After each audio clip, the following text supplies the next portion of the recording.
Amazing Julius. Sexy name for a sexy man. Thanks for Oh being on the wow. podcast. Thank you. Thank you. I mean, Uh, Esteban trumps Julius. I don't know. I think right. yeah, but Yeah, well, but yeah, yeah. it loses it's actually just Steven in Spanish, right? So it loses all of Aha. its mojo.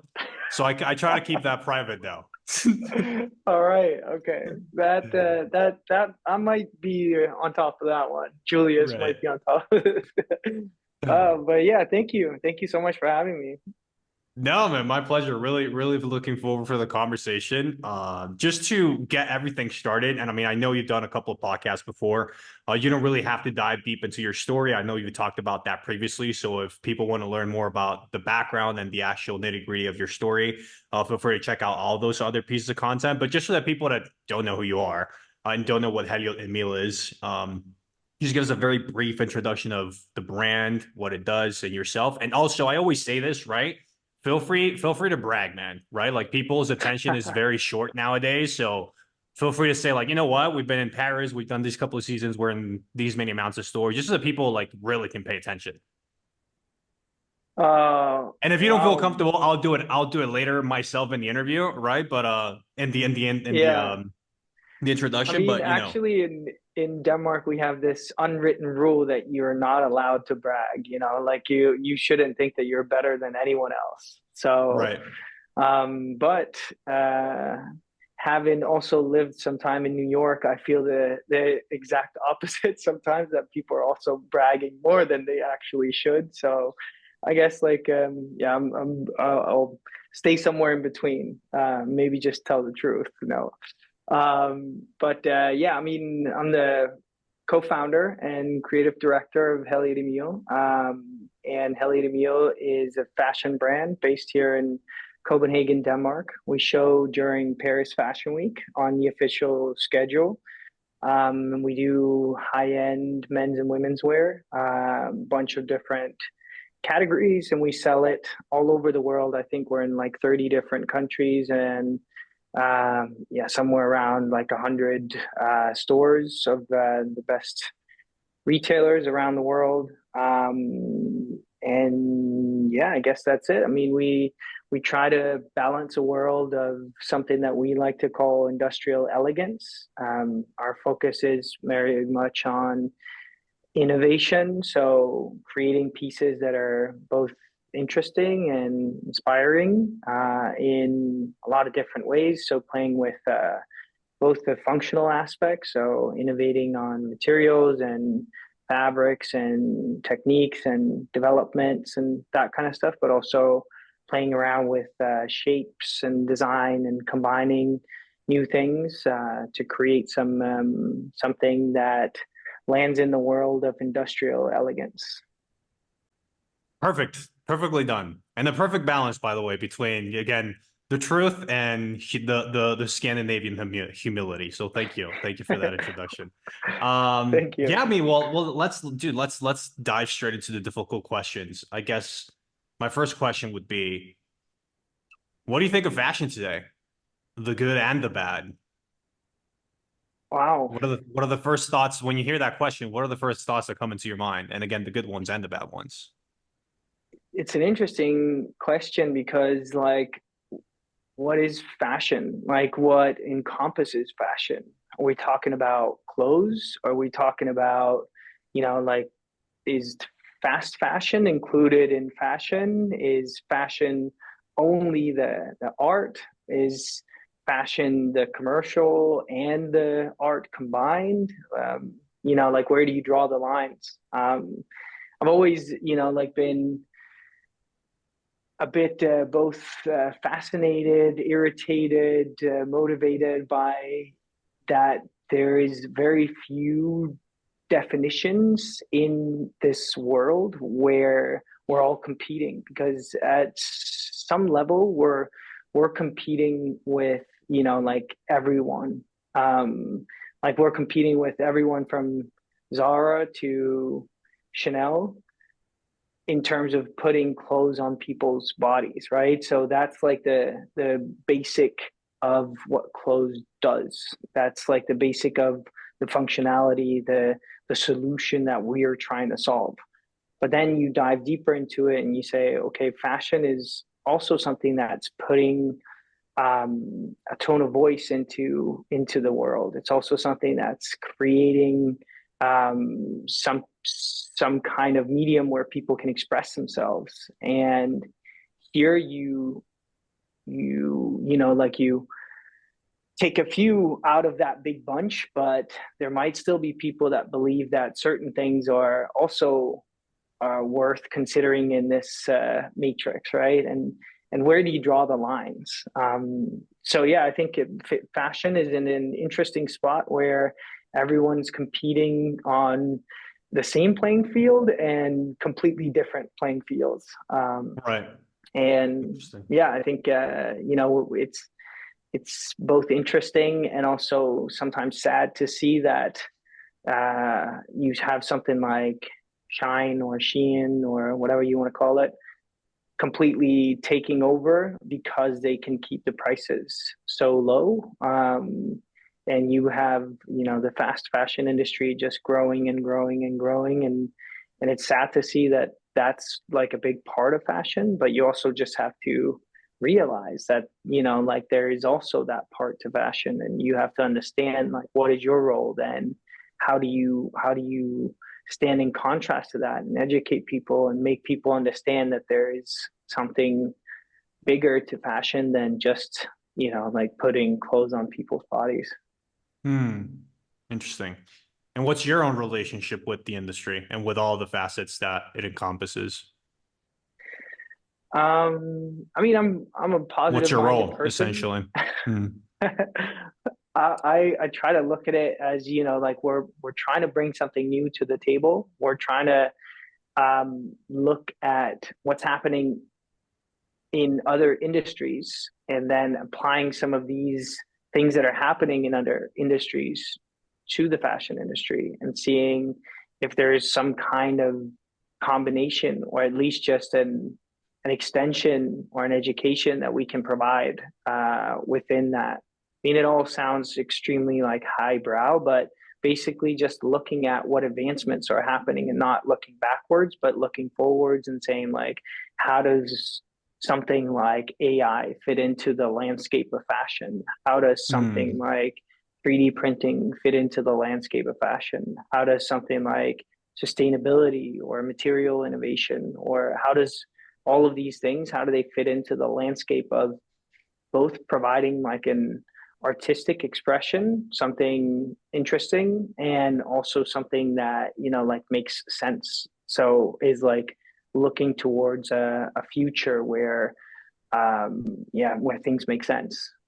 Interesting. So it's a question of how can we add something unique creatively, or how can we add value creatively, but also how can we add value to the industry as a whole as an evolving business and evolving brand.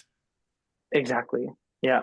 And I mean, again, it sounds like we're on this, extremely sort of like highbrow mission of like Spiritual pursuit. revolutionary, yeah, spiritual pursuit of something. But really, it's just about, like thinking outside the box Right. and Just not creating cool just like, things. yeah, like creating cool things, creating things that are interesting for people. And through that, trying to educate people about, like maybe it's worth investing into a piece that is both design wise more interesting than what your counterpart is, but also maybe has some other facets like a sustainable perspective, or like is inspired by something that can create a bit more of like an emotional connection or something like that, more than just like solving the solution of putting clothes on the body. Right. I understand. And how has this relationship with the industry evolved over your career? Because obviously now you have a lot more experience. It's changed, right? So how would you describe it to how you had it when you were starting out versus now mainly? What were the biggest differences? That's a good question. I've grown a bit more confident in that this is a a role that's important, that it is something that people want, and before maybe having a little bit to rely on existing ideas that people already had, that Mm, you would be relevant. So saying like, I'm only relevant if I can make myself uh, comparable to the already existing. So, like if they are making a shirt, I should equally make a shirt, but I can't make it too different than what's already out there. And not having the confidence to say like, I'm just gonna, like do it how I feel, and that should be the concept. Or if I believe strongly in like material or technique or something or silhouette or something, then mm. that should be enough. And I think like I've always had very stark confidence in the way that I would express the things that I do. So through the campaigns and like the storytelling and those things, because that's the background that I come from. So here is like something where I feel confident enough to express it how I want. And I think a lot of people started in the beginning to resonate with that storytelling, but then now also having confidence in the product and having confidence in that, like what we're doing is the right thing, and not having to rely on what's already created and creating like a comparable product to that. Does Understood. that make sense? Understood. Of course, yeah. So confidence in your vision and how that vision is made up of by different parts of the industry, right? How that vision is, what that vision is made up of creatively, what that vision is made up of in terms of products and categories, what that vision is made up in terms of communications, what the vision is made up of in terms of business model, even. So Yeah. the confidence that you've had to through probably reinforced success over long periods of time has continuously pushed you to do things that are a lot less influenced by the industry as a whole, and maybe by even the consumers as a whole, just mainly by what you want to create. Yeah, exactly. Yeah, and I Mm. think that, like that's also why it's like a lot of the time people have thought that we were much bigger than we actually were in the beginning. Like in the beginning it was just Victor and me doing, like everything. And people thought it was this big thing because we had this image and we had this like confidence in the way that we presented the things, but the actual things that were behind, or maybe not, like up to the standard of how we communicated them. And like things like doing shows and, like things like those kind of things are what pushes people to think that, oh, these guys are comparable to, XYZ, like and then you if you don't live up to that image, then immediately, like people lose faith in you. Mm. And that's something that, like we've had to catch up, I think. And now having the actual product, it's more difficult to then sort of like make people understand that, okay, now we actually have both the image and the product, and like the things that we do are up to the standard, and if not beyond the standard of like what we are showing. So I think, like it's been an interesting process, it's been an interesting journey. Yeah, I don't know if it's like making sense what I'm saying. Like I'm picturing it in my head, and maybe it's sounding like a bit more No, no, no, I get complicated it. than it, I get it. like So yeah. it's when you were very early on, I mean the perception of the brand was very high relative to what was actually going on from, we'll call it product perspective, but when we say product perspective, it's everything that happens from from infrastructure, right? Production, product management, all of those different things. And obviously, because I think it's a couple of things, because early on you had your experience in communications, the communications was really good, but maybe the infrastructure and the product weren't as good relative to how good the communications was. And as you've evolved, you've sort of like made the transition, right? The transition where, communications and perception is important, but really if you have a good product, communication kind of takes care of itself. And when you have good product, you stop having to play by the industry's rules. You can sort of like create them on your own because you already have a brand, a reputation, and customers that deeply resonate with it. Exactly that. Yeah. Yeah. So thankfully, the what I said wasn't too complicated. But yeah, you explained it way better. But yeah, that's what I was trying to say. And I think it's just been an interesting journey. You know, it's always for me super interesting to learn something new and like go outside of my comfort zone and like approach things that are, you know, outside of like my immediate sort of like expertise, and then really push myself to learn and to evolve. Right. So I think that that's also a big part of going to that extent, you know, and now sort of living up to that. Now we have to then set the bar even higher or like push it even further in order to then evolve even further. Interesting. Okay. And speaking about your personal evolution, how has your responsibility, because you're predominantly responsible for the creative aspect of the brand, but how has your responsibility and relationship with the brand evolved since, especially now? Because I think now the brand is really becoming a business, right? In terms of size, in terms of growth, in terms of systems and processes. So how has your relationship with the brand evolved from being purely creative driven or mostly creative driven to now that you understand that you're creating an entity with almost a life of its own? Yeah. I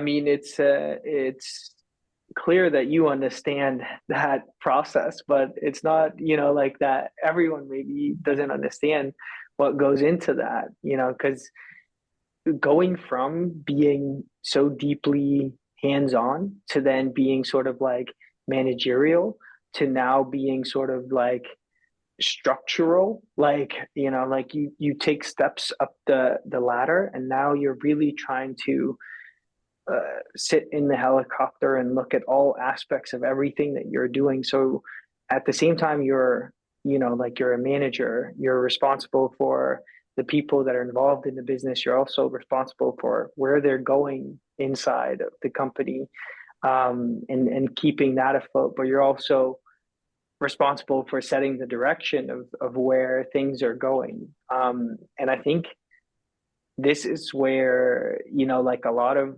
creatives, they also start to struggle because they get too frustrated with becoming you know, like managers of their own uh things more Creations, than yeah. just like creators, you know. And like, yeah, I think that we're in this position right now as exactly what you were saying, that it's becoming a business, and there are a lot of people within the business that rely on, you know, your uh, the revenue of the company and the decisions that you make, and it's not just like, oh, we want to do this, that could be fun, let's go and, you know, like do that. Like there are a lot of structural things and like planning and things that go into it that can become, for a creative person like myself, very sort of like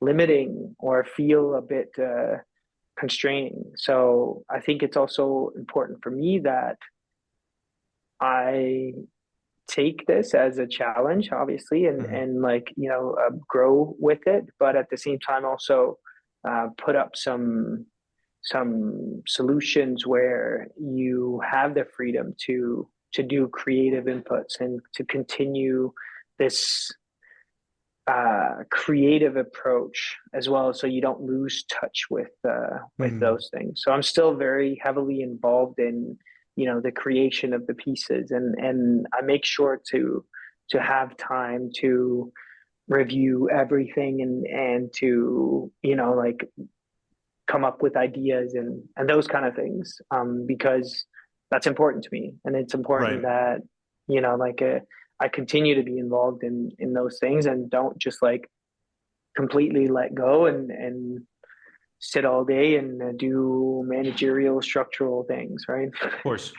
Yeah, so early on in the journey, it starts as I'm a creative with a need of expression or a need to create something specific, right? But it feels more like a project that you might do, after high school when you were young, right? And if Hmm. the project goes very well, it starts evolving and it starts growing and it slowly starts becoming a living organism. And your responsibility as the leader of this evolving organism evolves, right? Your roles change. You stop from being, okay, I was just doing this for fun and I was purely doing the activities in the way that I wanted. But now this is turning into an organism that's alive, that's made up of employees and entities that are breathing. So now I have a responsibility to evolve with it as well. And that evolution will come in different vision, of course, but mainly in different skill sets and different activities and different responsibilities. And a lot of people struggle with that because, again, people have this idea that it's just going to be a fun project forever. But the difference between small brands and bigger brands are, they evolve into this life form of its own and their leaders evolve with them. So that is what the actual process looks like and kind of like the challenges that go with it. Exactly. And I mean, it sounds a bit sad for a creative person that that's the direction that it's going. And I think also a lot of people thrive in just having these like small, like businesses that don't grow out of their comfort and control,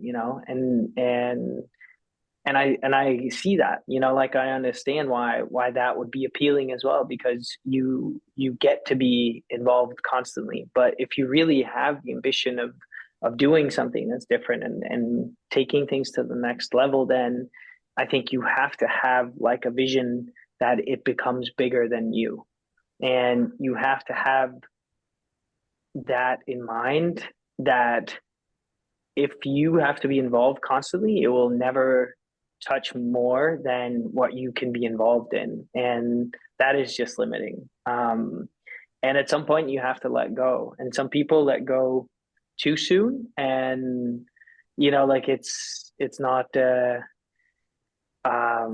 let's say, at a stage where other people can take over and grow it from there. I think there are some brands that are, examples of that, but also some people don't let go ever, or like too late, and it never grows into becoming the potential brand that it could have been. So it's really also about managing when is the right time to start to grow your brand for real and get to that next level.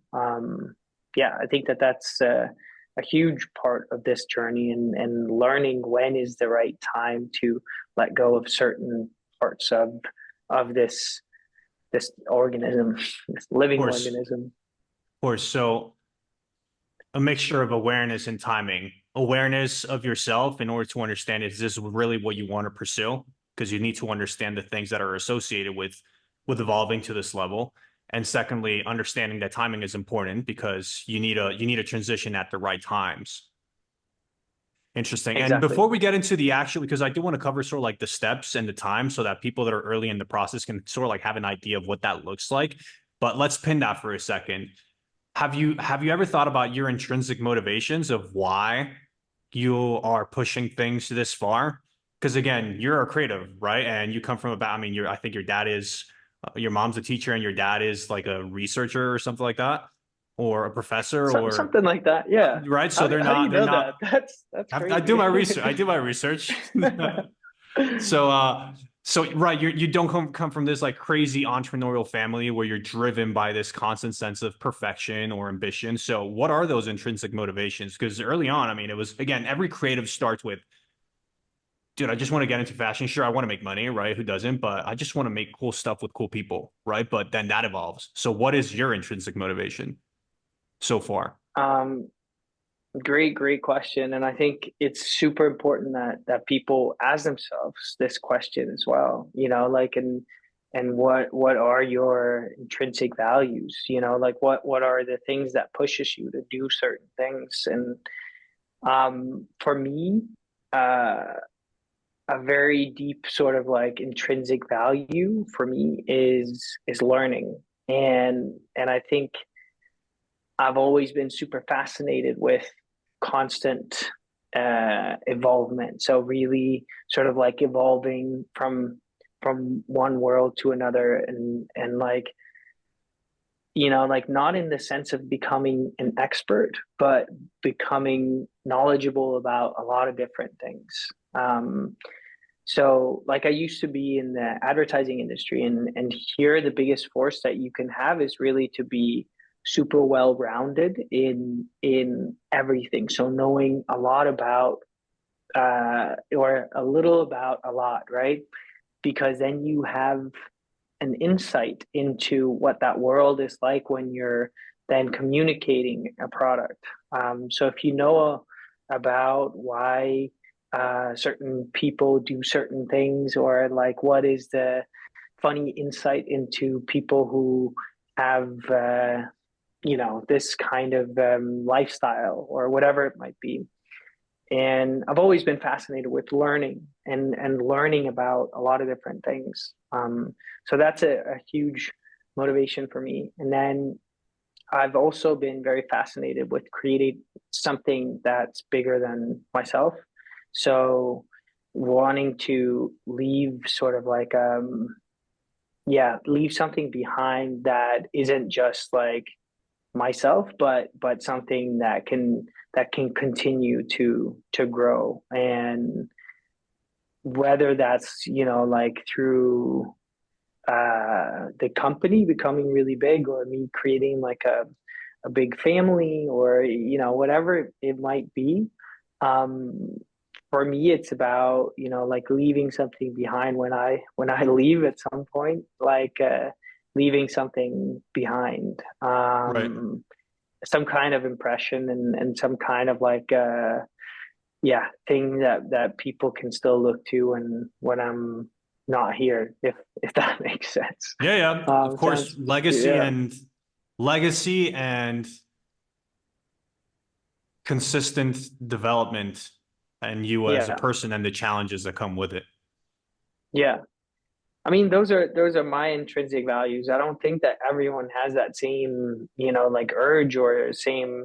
There might also be some people that are more, And some people, um, and sorry to interrupt you, but I think no, a lot of people think that those are their intrinsic motivators, but you can't yeah, really know if those are your intrinsic motivators until you're faced with the reality of the emotional difficulty of those being your intrinsic motivators, right? So you have to be very real with yourself. absolutely. Yeah, and I think also sometimes, you know, in this day and age, a lot of people want their intrinsic motivators to be very noble, and to feel like they're driven by, you know, like a purpose that's in some way, Altruistic, shape, or yeah. form. Yeah, you know, like something that's going to unify the world. But really, when it comes down to it, maybe they just want to be happy themselves, and that's through whatever it might be, you know. And obviously, the most classic one is that people think that money is like a value, or like an intrinsic value, material things like or even, yeah, whatever it might be, that can be like your intrinsic motivator. But I think once you understand that money has zero value if it's not in one shape or form uh, exchanged into something else, you know, like Right. it in this actual form, like money is worthless. Like there's, it's only because we have created a system where you are able to trade that money for something that you actually value, something that brings you Right. value. And that's not a material thing. Again, it's sort of like something that will bring you to a certain state of that value. Of Um, course. but yeah, I mean, yeah, for me, I'm fascinated with learning, discovering new things. I love to create, and that's like part of part of the importance for me is that I continue to create something. And then ideally, I want to leave something behind that um, is meaningful to more people than just how I impacted the world. Interesting.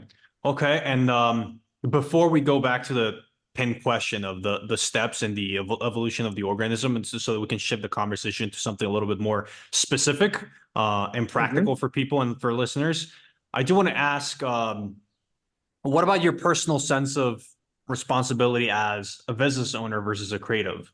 Because I know you have a business partner, you know, your brother, and he mainly takes care of all the business aspect. But again, your responsibilities to create this business that is an organism also evolve. So how has that shifted? Has it been more at the beginning? It was, you know, I was trying to pursue my creative vision and everything that I was doing on a practical level was to build that vision into fruition. And now my responsibility has shifted into how can we develop this creative vision as a whole, as a brand, as a business, and how can I manage the people that maybe are even more talented on the day-to-day level than I am to create this vision? Like how has everything evolved creatively and also from a business perspective? Well, I mean, it's very much that. Like what you're saying is that, like your role is now shifted to ensuring that the overall umbrella still holds everything that goes into it, and that the business perspective fits within that umbrella, so that you're not just like working on this project that's over here and then the business team is working on a project that's over there, but that you combine those two factors and that you ensure that the products that you're making are both sustainable from a perspective of like it's a business that needs to grow, but also at the same time pushing a creative incentive. um, and I think, like certain things I have stuck to, and I've said like this is something that I think we need for the creative side in order to grow, and they don't make sense from a business perspective. And then further down the line, they start to make sense because then we educate and we grow our customer base to that point. Hmm. So a very specific example is like our tailoring, which from the start has been uh, extremely high level. So we hired like an expert in tailoring. We created tailoring pieces with some of the best manufacturers here in Europe, from some of the best materials from, like the LVMH group, like dead stock material, and created the same level of tailoring that you would see at, a French luxury house. I'm not going to mention any names, but that's the level of quality that we started with. And from the beginning, it did not make sense from a business perspective. It was not financially like sustainable to do something like that.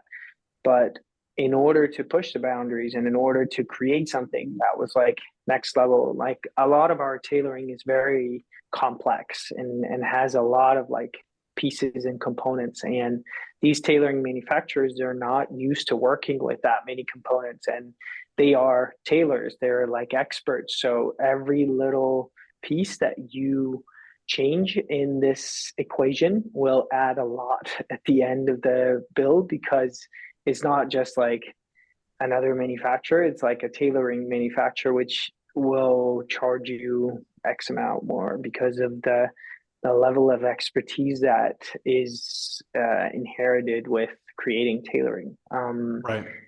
So from a business perspective, it didn't make sense, but from a creative perspective, it was like something that I felt would tell the story of what we're trying to do in a very sort of precise idea, because it was this perfect balance of industrial elegant. It was a combination of the functional world combined with the elegant world of tailoring. And Right. this was like, like the perfect way to tell that story through clothes. And then cementing that season after season and continuing to grow that, we've actually now managed to make it into a financial success as well, and still do tailoring at a very high level for both men's and women's, and managed to make it into something that is good for the business. So that's a very sort of precise example of Mhm. how to balance the two worlds of like the business side and the creative side.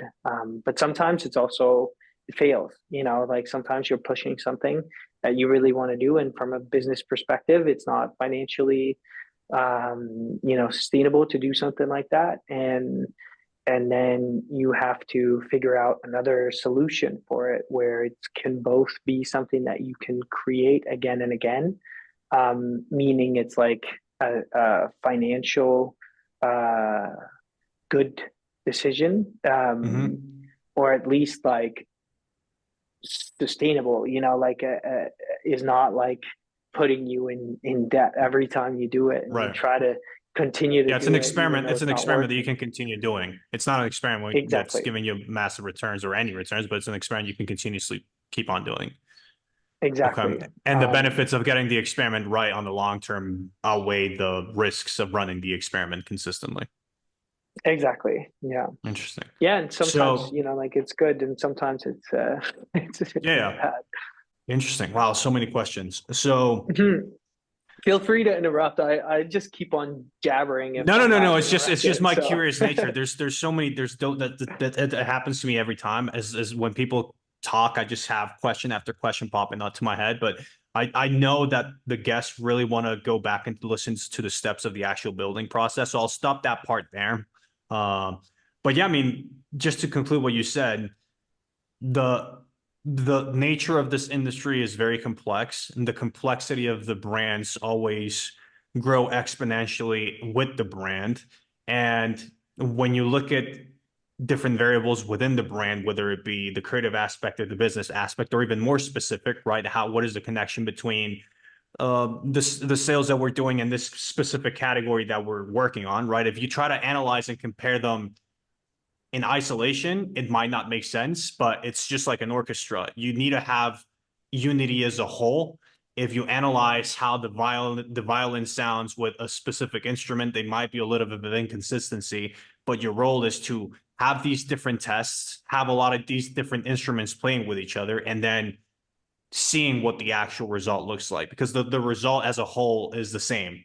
It's a symphony, but the responsibilities and the relationship between each others are different because they're different instruments with different exactly sounds and that. different objectives. Okay. Interesting. Yeah. Cool. Let's finally go back to the pink question then. Going all the way back into, the evolution of the brand and how everything's sort of like gone from step one to step two to step three and step four. Keeping it simple, how would you describe those steps? How many steps are they? What are the biggest difference between each ones? Um. Wow. I mean, yeah. I mean, breaking it down, sort of very simple. I think there's not a one way fits all. It's not like that in the fashion industry anymore. It used to be like there was only one way that you could create a fashion brand, but I think nowadays with the amount of different ways of doing it, there's not a one way fits all. You don't have to have, like a even like a business to business, like a sell in stores strategy. You can sell it online. You don't even have to sell it online. You can sell it on Instagram, or like there's not like a one way fits all right now. So I think breaking it down into specific steps to follow is not right, because the landscape is Maybe just maybe not in so terms of different. specific steps to follow for other people, just what steps were the ones that happened for you in your particular Yeah, journey? At the very beginning, was it, what, we were just creating stuff at our studio, we were selling directly through consumer and the website. We got to this level, right? We couldn't keep up with the demand, and then we decided to reinvest the profits that we were doing into building the wholesale distribution. Again, just a general sense of how the Totally. brand evolved. And again, this is not replicable because it's exactly what you said. It's everything is so relative in an ever evolving industry that you can't really take something that worked for a brand and just reapply it into yours and succeed. But just so can people have it, can have it as a point of reference. No, absolutely. Yeah, I was just trying to, like also make it clear that, like what worked back then would not probably work today or might work today. I don't know. But I mean, yeah, we started just Victor and I really with very, very little experience. I had been at a few different fashion brands before, and I've seen a little bit of how it works, but also, like I worked on some things for Alexander Wang, or Mm. then I started working for Hood by Air, and I saw like those two brands are completely different. Like the structure and the setup and like how you approach things were like completely different. So there is not like a one way sort of like fits all. And you might be at a stage where, you're a four-person team, but you're doing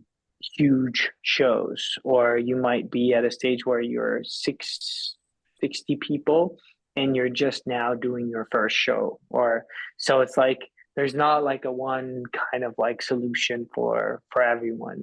But we started just Victor and I, really a lot of learning by doing.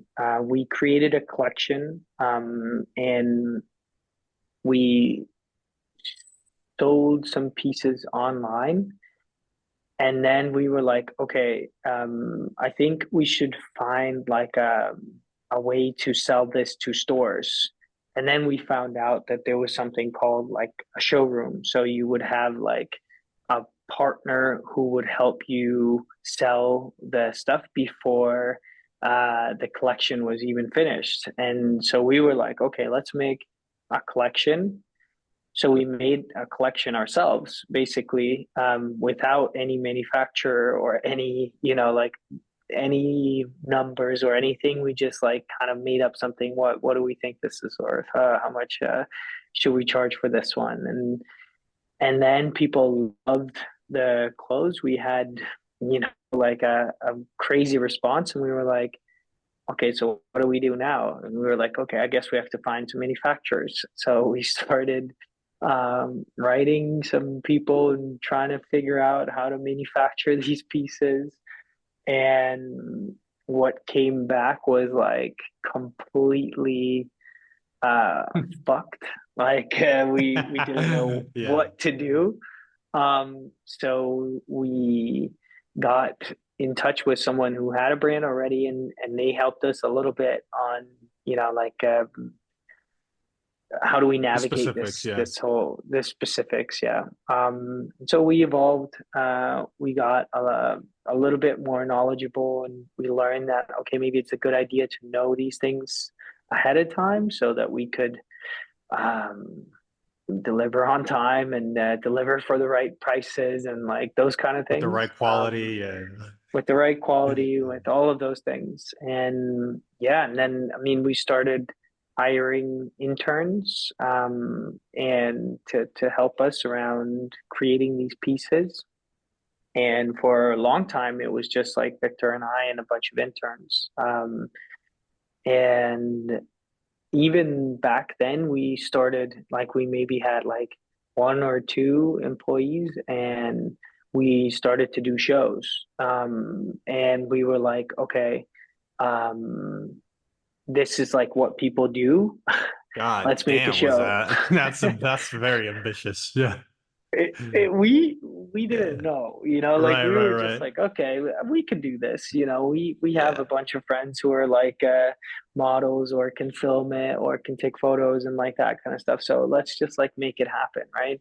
And obviously, it was like a bit of an immature decision, I would say, because we were not ready for it. But nonetheless, a lot of people saw the shows and they loved what we were doing, and it felt very sort of like raw and honest and those kind of things. And again, we were, like looking That's from an fair. outside perspective, we were great at packaging it. Right. Like The I said in the communications of beginning, it that all. Yeah. yeah, that was like my that was my expertise. That's what I did for a long time before, and that's how, like I did everything. That's what I knew. So the whole thing looked exactly how it's supposed to look, but really behind the scenes, it was like, It a bit wasn't. more. The It was packaging looked definitely not great. what. The packaging looked Yeah, great, but there was nothing in it. exactly. Yeah, Yeah. and so we you live and you learn, and from that we obviously knew, like, we have to do something. So during COVID and just before COVID, we were starting to get a bit more sense of like, okay, let's restructure this a bit. Let's make sure that we have someone who's in charge of like production and making sure that we can live up to how this is looking, because it's starting to look pretty good. Like we're getting somewhere. We're getting a lot of people who are fascinated with everything, and obviously being interested in growing. From my perspective, I was just constantly pushing. I was just saying, okay, now let's do this. Let's do this. Like, we've done Copenhagen Fashion Week. Now let's do Paris Fashion Week. And yeah, I was good friends with Virgil Abloh, who at uh, when I was at Hood by Air also was working for Hood by Air. So we'd cross paths, and he helped us get on the calendar in Paris, and we were like, okay, let's take it to Paris. And then we hired some more people who were a little bit more experienced, who had a little bit more knowledge, and we developed more collections that were pushing us in the right direction. And yeah, up until, I would say, like, rather recently, it's now becoming like the things that, if you were to start a fashion brand, these would be some of the things that you would very first sort of like look into. So what does your merchandising look like? What does your um production setup look like? How does your supply chain match with your budgets? Your, like, all of those things are now things that we're looking, like, or not looking at, have been looking at for the past like Yeah, two, optimizing. 2, 3 years. Yeah, I mean, not even optimizing, just getting it to a stage where it's like the best it can be. Right. So I think that's something that, obviously, going back, if we were to change things, that's something that you would start with. Right. Of course, But having the good foundations. yeah, and it's also hard because it's like the chicken or the egg, right? Because, like, if you start with that part, then you need extreme finances to grow then the brand side of things, because that's not just something that you grow one season to another, right? Right. Two dudes in a And studio. Yeah. yeah, exactly. And so yeah, it's kind of like, which one is the correct one to start with. Right. Um, but yeah, I mean, I guess that's kind of like the story from a very uh, Fascinating. choppy So point of view.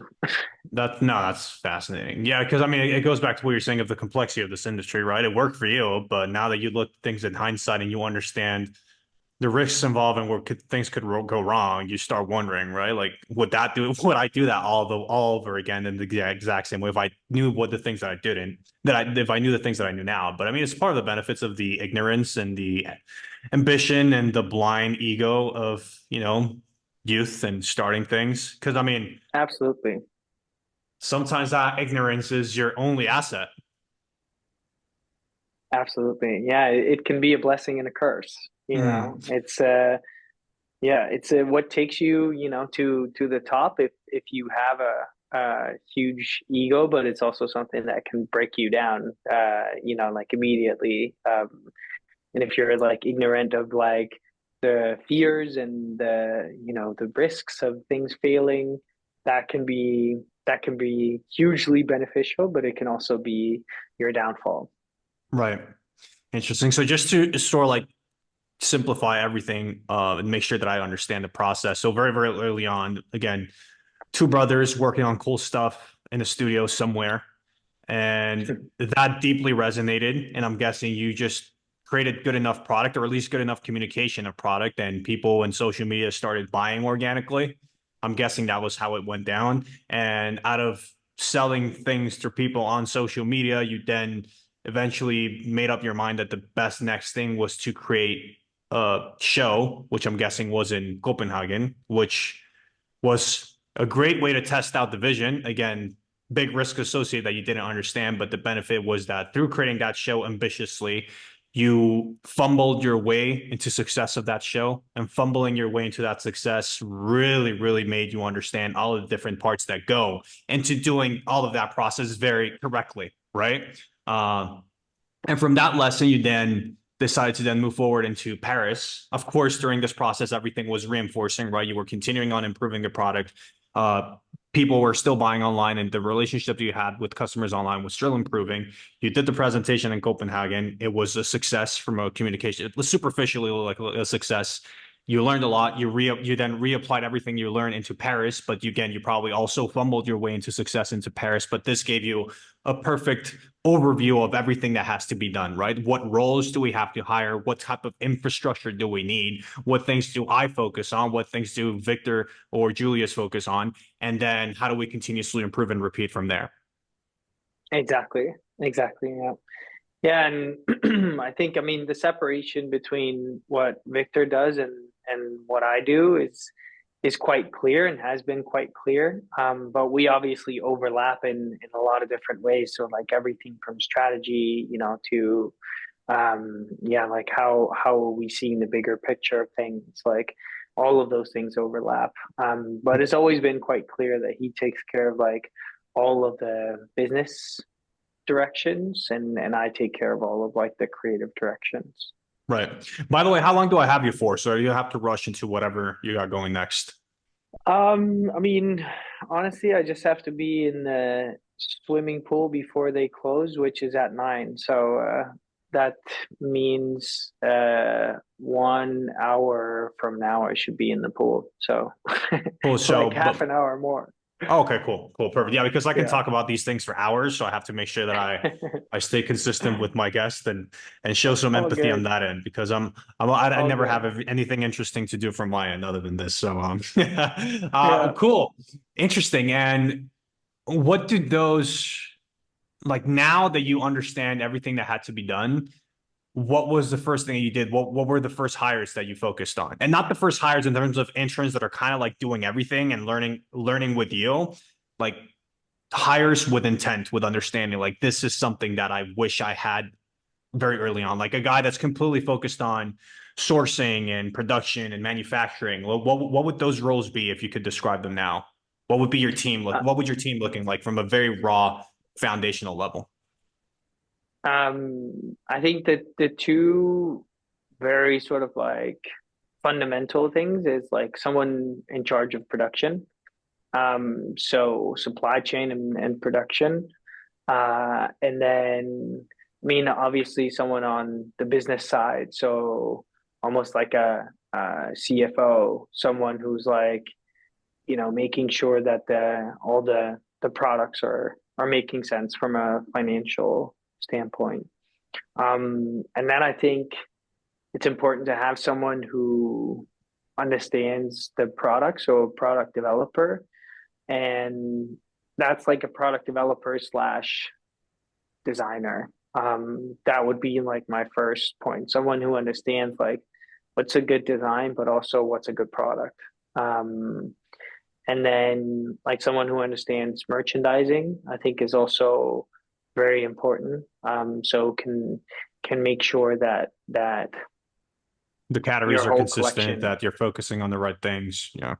yeah, like your whole collection makes sense. You know, like Mhm. you don't just because right now you're into um whatever baggy pants, you have like 8 baggy pants. You know, that's not how a collection works. And I think that that's important, and I think it's especially important for newer designers to understand that within merchandising there is, you know, like still ways that you can communicate your language and your brand, but understanding that it's it has to be able to complete an entire collection. Yeah, I mean, and then there's tons of roles that are super important. Like, Of course. uh, yeah, there are a lot of people within the team that I couldn't live without, you know, and those are super important. But for some people, they might be less important. For me, they're like hugely Right. important. And for Yeah. some people who are way more focused on e-commerce than someone who's very focused on e-commerce is very necessary for your business, and somebody who's extremely focused on, yeah, like creating tailoring products, then obviously you need someone who's a really good pattern maker and someone who understands like that whole part. So all depends on the business, but from the very get go, everyone needs a really good supply chain slash production person, and somebody who's like looking at the business from like financial standpoint as well. A rational perspective. Yeah. Rational, yeah. Mm. Let's call it rational. Yeah. Yeah. Interesting. And the creative director, right? So the creative director that's mainly in charge of the creative vision, the communications, how to get everything communicated and out there into the world, the the production slash supply chain that is getting the specifics of that, what that vision looks like, and developing, having the actual products, right? Like this is a vision, but we need the vision and the designer's head looks completely different to like finished products. So making sure that the product matches the vision, and a business person that is just involved in making sure that everything else that happens along those, that two part of the process is there. The financials are there, the margins are there, the timing and the steps are there, everything that is required for those two parts of the process to sort of like work correctly. Exactly. That's the three-legged stool that will keep the business upright. Wow. And you've spoken before about the fashion brand or the fashion business being almost like an equation. And you've roughly covered this now, but if let's now that we have some time to actually think about it, now that we have a business focused audience, what would that equation look like for you now? So you said you so far the creative director, the merchandiser, the supply chain person, the business person, the maybe the CFO, the e-commerce and digital marketing person. Would what would be that foundational equation? And I know it gets more complex as the brand grows and as the disciplines grow and the areas of focus change, but foundationally speaking, this is part one, those three people. Part two, what does that look like?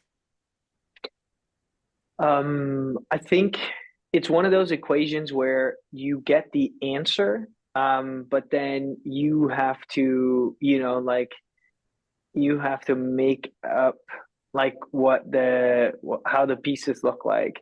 And I think Mm, you have to figure out what is your answer, because that's what's gonna determine what everything looks like.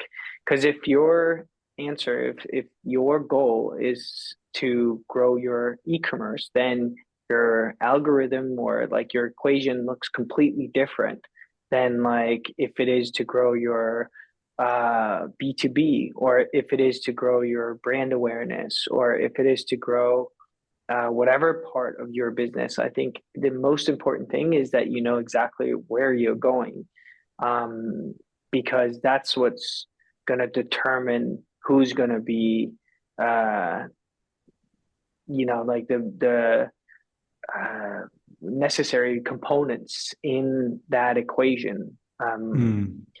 Because obviously, if I'm saying like, oh, you absolutely need someone who's like full on this part or that part, if that's not where you're trying to go, then like that doesn't make sense to you. So Of I course. think very clearly narrow down exactly where you want to go, what kind of like brand or what kind of business model or perspective you want to work with, and that can be everything from, you know, being a very niche brand driven by few very intricate pieces, or it can be something where it's like we're actually focused on two categories, and those two categories are super high margin, and we can develop something within this like an equation that makes sense for these two, or we want to be more of like this or more like that, because there's one thing that's clear for everyone is that you can't be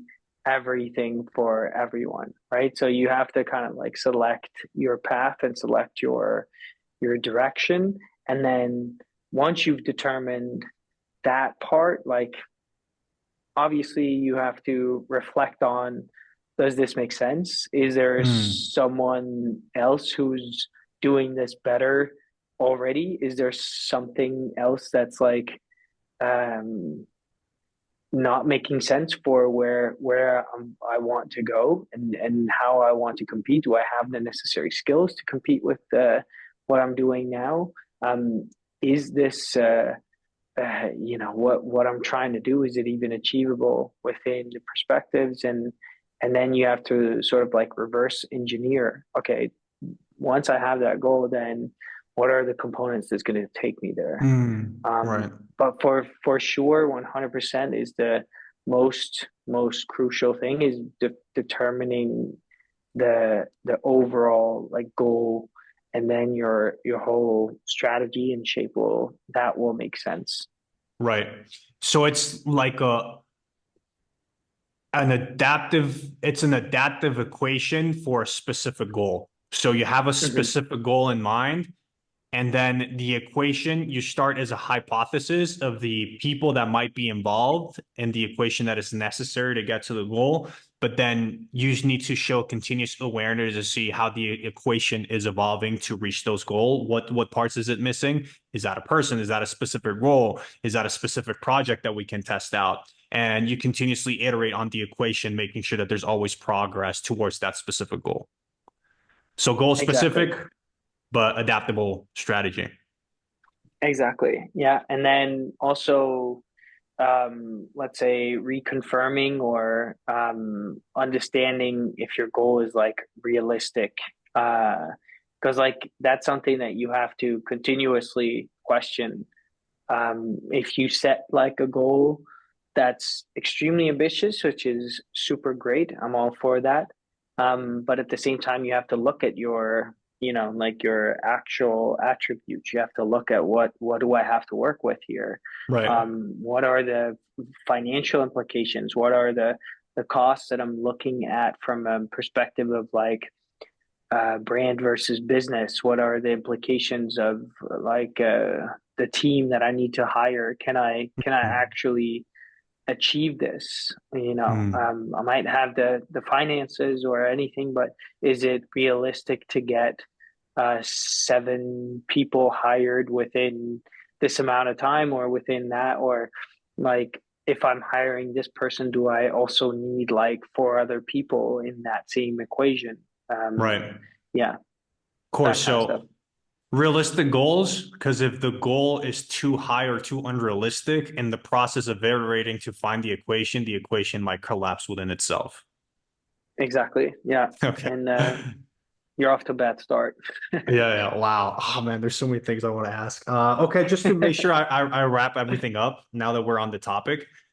Something that's been very surprising about you and the brand specifically is the financial allocation. So how smart you've been and or disciplined you've been with money.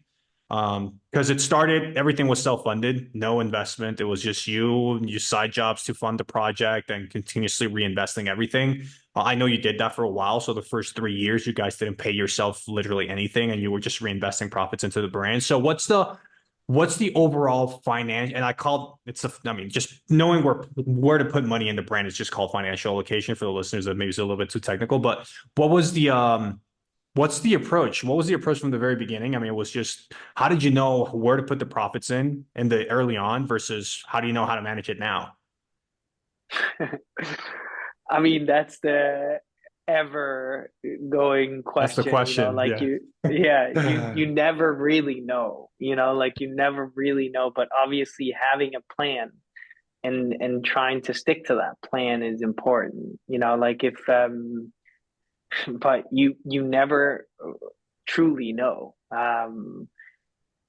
that what you're doing will have a financial like return on the other end. You can place a bet and that can be a pretty safe bet, but you never really know for certain. Right. And I think we didn't know from the beginning, and I think we were quite um irrational when I say, like doing a lot of shows, doing a lot of like activities, doing a lot of things, really just like trying to grow the brand very, very, like out of our yeah, like our two hands kind of thing. And I wouldn't say it's like irresponsible, but it's at the same time it's like ambitious, Right. and not thinking about certain aspects of the finances until like a certain point. But I think now we're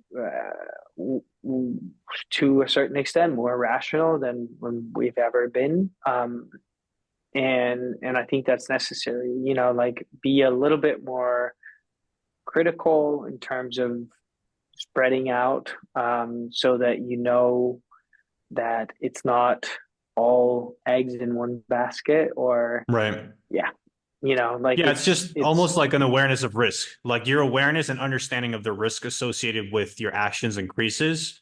And as you need to understand that you'll never know how to allocate budgets or what the best thing to do might be.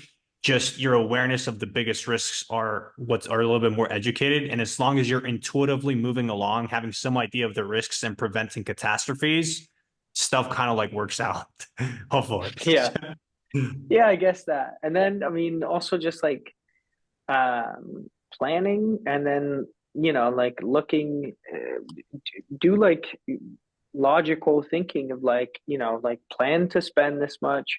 How much are you actually spending? Could you be spending less? What would be uh the consequences of spending less? Okay, does that then make sense? Like really, and don't be afraid of just like looking at it from a very sort of pragmatic point of view. You had 10, you used 7, could you have used 5? Or like that kind of stuff. Okay, and then uh, that was that week. Okay, then like next week, you try to spend 5, you see what happens, or you say, okay, let me spend 8 and see what happens, right? Hmm. um yeah, I mean being quite pragmatic about it, and then constantly reviewing. I think that's also important, that you don't like just say, okay, every year we look at like what's happening in the business, but look at it from week to week. Look at Hmm. like how much are you spending? Could you be spending less? Planning. Okay, these are like the big expenses that are going to come in. Does that make sense? Like budgeting towards something that makes sense.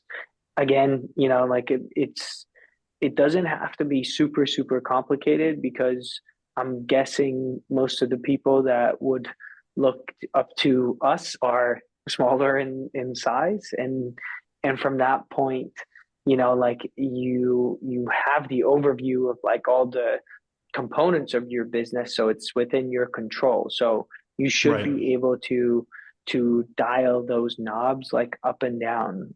So I Right. think, yeah, that's the part of it. Don't be afraid to kind of like adjust, and like do things based on the things that are happening in your business, and then review constantly, like look at the things that are happening, and then see how you can progress and move from there. Of course. So don't get overwhelmed. Everybody is aware of the business disregarding their size. You should have an intuitive understanding of the business. The way to financially allocate is just a matter of saying, how do I spend $1 and get three back? Or how do I spend less money? Or how do I spend 50 cents and get three back? And that's Yeah, essentially okay. yeah, Simple, I right? mean, Simple. It's difficult because it's a lot of different situations, but essentially it's money in versus money out. how aware am I of my current business? How aware am I of how the money that I invest can bring things back, or the money that I invest, how can I keep things lower next time? Exactly. Yeah. And Mm, I think also just being aware of all the facets that go into a certain thing. So, like you might think that um, you you make something for X amount and you sell it for higher amount, but and then you think that you're making money off of that product, right? But really, if you think about all the aspects that go into that specific thing, is that still making sense? right. Because all of what Yeah. needs to be calculated in that product is not the price of the product. It is also the people involved, Marketing.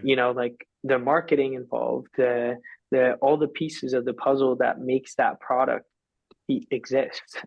Everything from packaging to the delivery to the people involved to the marketing around it to everything on that product, and making sure that all of those things, even the development of that product, like how much time, how much effort, how much back and forth with, like, if it's a manufacturer, like what was the cost on developing that product, that should also be included in that same like context. Of And I'm course. sure people from a business perspective, they know these things, but I'm not sure that every creative knows that, Mm, when I sell or when I create something at 5 and sell it for 10, then I must be making money. But that's not always right. the case. Yeah. Interesting. Okay. Wow. All right. Just to wrap up the conversation, let's go back into the very first question that I asked in this episode. Now that we've had a good overview of the industry, how do you feel about fashion? Are you feeling positive, optimistic? Do you wish? I guess a better question to ask in that sense would be, if you had to do it all over again with the knowledge that you have now, the risks, the challenges, the difficulties, would you still go for fashion? Absolutely. I mean, I love fashion. I think, like it's something that's very necessary in this world. And I'm a positive person. I love to see things develop, and I love that the consumers are getting more conscious in their decisions and not just taking every word that everyone is saying for the final truth. And I hope that that's also going to be reflected in the future, in terms of like less people buying into the fast fashion industry, or at least, let's say, decreasing their overall need for constant um, change, and maybe more so looking to uh, invest in something that can be a bit more sustainable for themselves for a Hmm. longer period of time. Right. Um, yeah, and I'm positive for the future of fashion. I think that there's a huge role for us to educate about um, the contemporary era that we're in, but also about innovations that are happening within a bunch of different industries. I think that fashion is a medium that is constantly changing, makes it possible for us to constantly tell stories and news and bring news to people Hmm. um, through a beautiful medium that is both like expressive, but also functional. Right. Interesting. So fashion has a lot of challenges and parts, but the fascinating thing about that is that you can find your own role and your own legacy within that because of the same reasons, because of the challenges and the difficulties. Absolutely. Yeah. Amazing. Great, Julius. Great conversation, man. I appreciate it. Well, Truly. thank you. Thank you. I appreciate it. Thank you so much.